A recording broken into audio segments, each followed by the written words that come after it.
Welcome to my cooking house channel. ನಮಸ್ಕಾರ ವೀಕ್ಷಕರೇ. ಇವತ್ತು ನಾನು ಪುರಿ ಉಪಯೋಗಿಸ್ಕೊಂಡು ವಡೆ ಮಾಡೋದು ಹೇಗೆ ಅನ್ನೋದು ಹೇಳ್ಕೊಡ್ತೀನಿ, ನೋಡೋಣ ಬನ್ನಿ.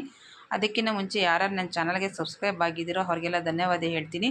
ಇನ್ನು ಯಾರು ನನ್ನ ಚಾನಲ್ ಸಬ್ಸ್ಕ್ರೈಬ್ ಆಗದೆ ನೋಡ್ತಾ ಇದ್ದೀರೋ ಪ್ಲೀಸ್ ಅವರೆಲ್ಲ ನನ್ನ ಚಾನಲ್ಗೆ ಸಬ್ಸ್ಕ್ರೈಬ್ ಆಗಿ ನನ್ನ ವೀಡಿಯೋಗಳಿಗೆ ಲೈಕ್ ಮಾಡಿ, ಶೇರ್ ಮಾಡಿ, ಸಪೋರ್ಟ್ ಮಾಡಿ ಅಂತ ಹೇಳ್ತಾ ಬನ್ನಿ ಇವತ್ತು ರೆಸಿಪಿ ನೋಡೋಣ.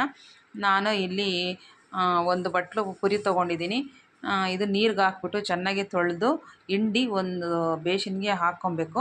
ಆಮೇಲೆ ಇದಕ್ಕೆ ಒಂದು ಬಟ್ಲು ಅಕ್ಕಿ ಹಿಟ್ಟು, ಒಂದು ಅರ್ಧ ಬಟ್ಲು ಮೊಸರು, ಚಿಕ್ಕದಾಗಿ ಹೆಚ್ಚಿರೋಂಥ 1 ಇಂಚು ಶುಂಠಿ, ಒಂದು 4 ಹಸಿಮೆಣ್ಸಿನ್ಕಾಯಿ ಚಿಕ್ಕದಾಗಿ ಹೆಚ್ಚಿರೋ ಅಂಥದ್ದು ಎಲ್ಲನೂ ಹಾಕ್ಕೊಂಡು ಇದು ನೀರು ಹಾಕಿದಲ್ಲೇ ಮೊಸರಲ್ಲೇ ಕಲಸಿಬಿಟ್ಟು ಒಂದು 5 ನಿಮಿಷ ಸೈಡ್ಗೆ ಎತ್ತಿಟ್ಕೊಳ್ಳಿ. ಆಮೇಲೆ ಇದಕ್ಕೆ ಒಂದು ಅರ್ಧ ಟೀ ಸ್ಪೂನಷ್ಟು ಜೀರಿಗೆ, ಒಂದು ಸ್ವಲ್ಪ ಕೊತ್ತಂಬರಿ ಸೊಪ್ಪನ್ನು ಹಾಕಿಬಿಟ್ಟು ಕಲಸಿ ಎಷ್ಟು ಬೇಕಷ್ಟು ನೀರು, ವಡೆ ತಟ್ಟೋದಕ್ಕೆ ಎಷ್ಟು ಬೇಕಷ್ಟು ಅದಕ್ಕೆ ನೀರನ್ನು ಹಾಕ್ಕೊಂಡು ಕಲಿಸ್ಬಿಟ್ಟು ಕೈಯಲ್ಲಿ ವಡೆಗಳನ್ನು ತಟ್ಕೊಳ್ಳಿ.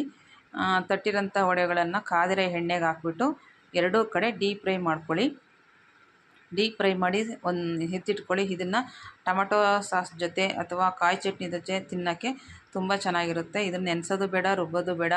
ದಿಢೀರಂತ ತಿನ್ನಬೇಕು ಅನ್ನಿಸ್ದಾಗ ಈ ಥರ ಮಾಡ್ಕೊಂಡು ಒಂದು ಸರಿ ತಿನ್ನಿ, ತುಂಬ ರುಚಿಯಾಗಿರುತ್ತೆ.